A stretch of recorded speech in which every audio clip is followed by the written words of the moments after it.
morning everybody, Calm Biker here, and I have to say, it's cold. The steam out of the exhaust this morning, the summer gloves in winter, and the bite that's coming through them, my cold neck, all say it's cold. The ice on the roads that I'm being very wary of says it's cold. And the thermometer in my garage says it's cold too. More importantly, the thermometer on the outside of the house says it's -1, which is blooming cold. But I'm trying out a new jacket. See, I'm in day glow yellow today.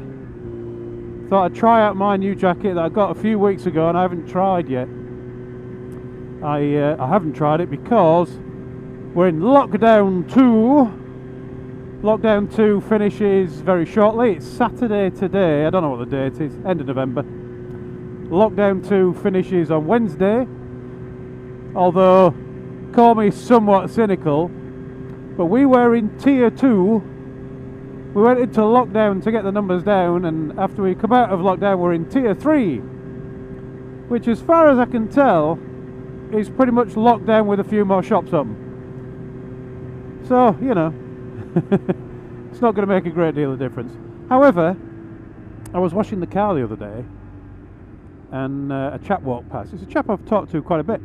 He walks his dog past us, and a few years ago I was working on my bike on the driveway in summer. Nice sunny day or something. I was probably doing an oil change or something like that.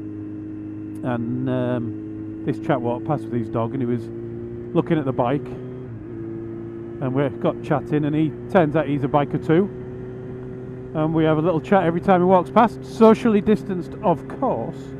I suppose technically it's probably against the rules for him to have talked to me as he walked past the other day while I was washing the car, even though he was far away, because I guess, is that meeting in a public place? I was on my driveway, he was in the street? I don't know. Anyway, we only talked for about 30 seconds, but he just said, have you been out on the bike? And I said, no, it's lockdown. And he said, you can go out on your bike, you know. And the BMF, British Motorcycle Foundation, have actually looked into the legality of it, and apparently it's fine to go for a ride. And it's fine to go for a ride with a mate, as long as they're not sharing the bike, as long as they're on their bike as well. As long as you don't stop off of a cafe or anything like that. So who knew? I've gone 3 weeks without riding, and I could have. There we go. Errant cone. That said, it's not been the best weather. It's actually not been bad on quite a few days. There's a few days I've looked out the window and thought, wish I could have gone for a quick ride. But it's when I've been looking out the window while I've been working, and weekends where I've actually had the time free to go for a ride have been awful. Today I'm not going for a ride on the the BMF's advice. The bike is now 4.5 years old. Every year in this country, for those out of this country, you have to have an MOT, which is a test to show that your bike is still relatively safe.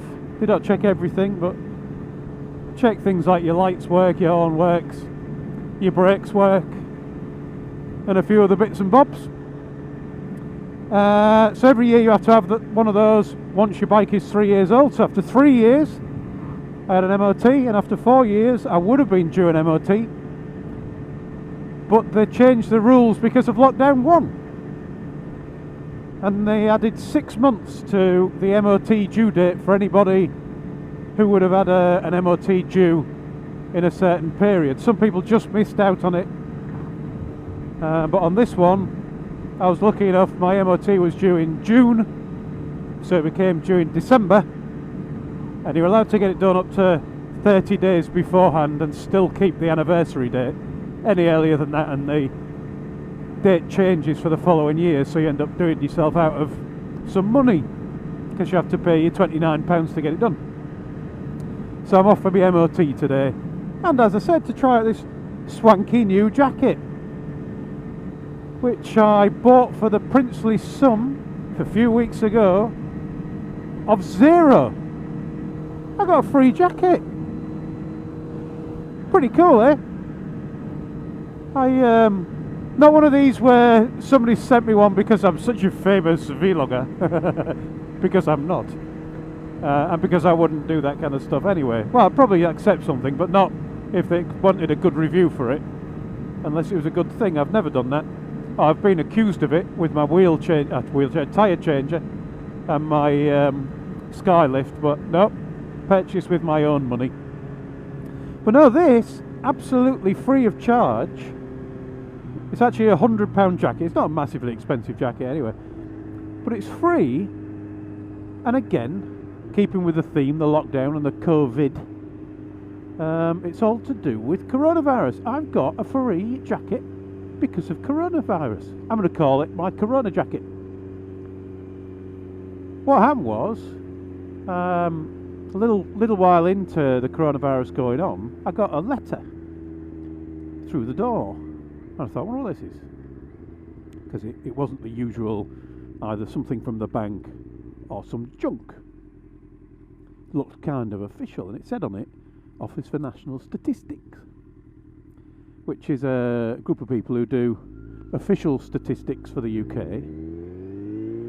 I think they're paid for by the taxpayer, I think, but they're not controlled by the government, so you get the figures uncheated by governments who want to look good. And they said, we're doing a study into the coronavirus. Would you like to be involved? And I thought, what that entails. So I read on through my letter, and it says, what happens is, you've got a choice of timescales, a month or a year, and I chose a year. What happens is, on a date, we'll come round and see you, and we will ask you a lot of questions about coronavirus and who you're meeting and all that kind of stuff. Your health, loads and loads of things like that. And I thought, fair enough. And they said, we will also swab you. So we'll swab you and we'll test you for coronavirus on that day. And in return, we will give you a voucher. And the voucher was for £50. And I thought, well, that's pretty good, isn't it? I'll take that. But also, you know, it's doing your bit as well, so it's positive for everybody, and I get a voucher. And they said, if you do the year-long study, what we'll do is the following week we'll come round, we'll ask you some more questions, not quite as in-depth this time, and then we'll swab you again.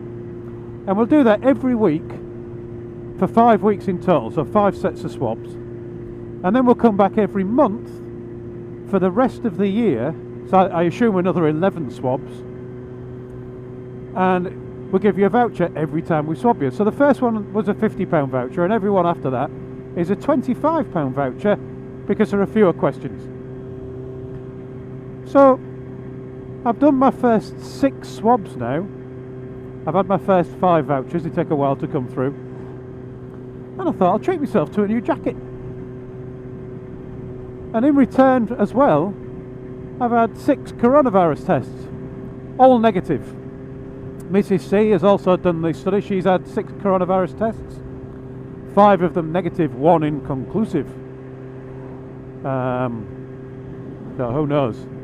But the one after the one that was inconclusive was negative. So presumably it was negative, or she didn't have it, or she somehow got it and got rid of it really, really quickly. But yeah, I thought it was quite good. It's the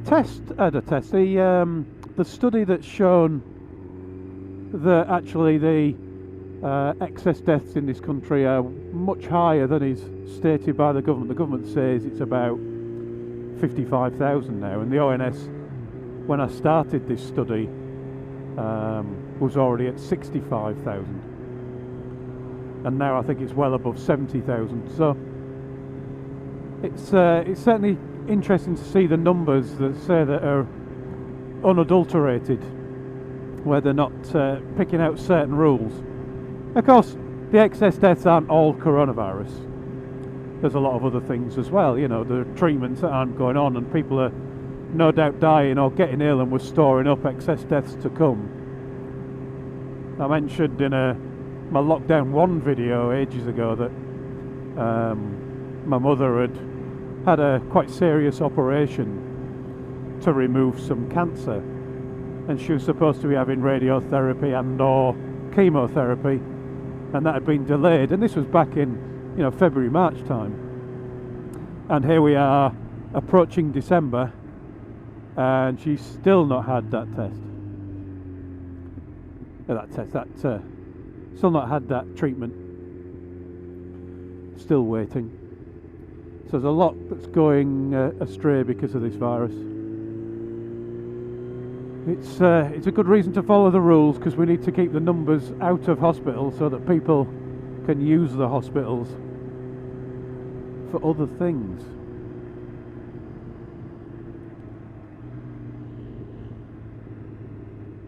It's definitely a straight line in roundabouts day. The amount of diesel I can spot around on top of little bits of ice. So yeah, I've been having all these tests, all negative so far. If you get the opportunity to have a test, a lot of people have said to me, oh, I couldn't do that. It's not actually that bad. You get a swab on the back of your throat, around your tonsils, kind of giving it a wipe for 3 or 4 seconds there. I have to say I have one heck of a gag reflex, so every time it's a bit of a... But you get over it, don't you? And then after that, up your nose, quite deep into your nose, and then give it a twirl. Once it won't go any further into your nose, into your nasal passage. It's way beyond your nose, actually. You give it a twirl in there, and then give it back, and that's enough to make your eyes water, but not a lot else. That bizarre scare story about it poking you in the brain is frankly stupid. But yeah, it's not too bad. It's unpleasant, but it's not too bad.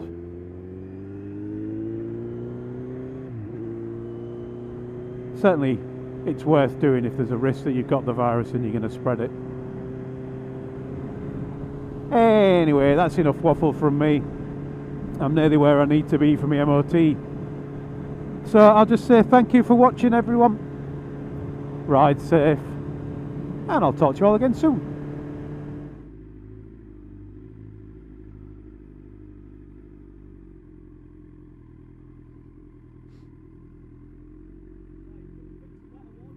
I know. Yeah, not bad. Well, that's the MOT passed, and the jacket's passed its test as well. Lovely warm winter jacket. The other one's too cold. If you are around here, I do recommend AM Motorcycles for the old MOTs and bits of work and whatnot.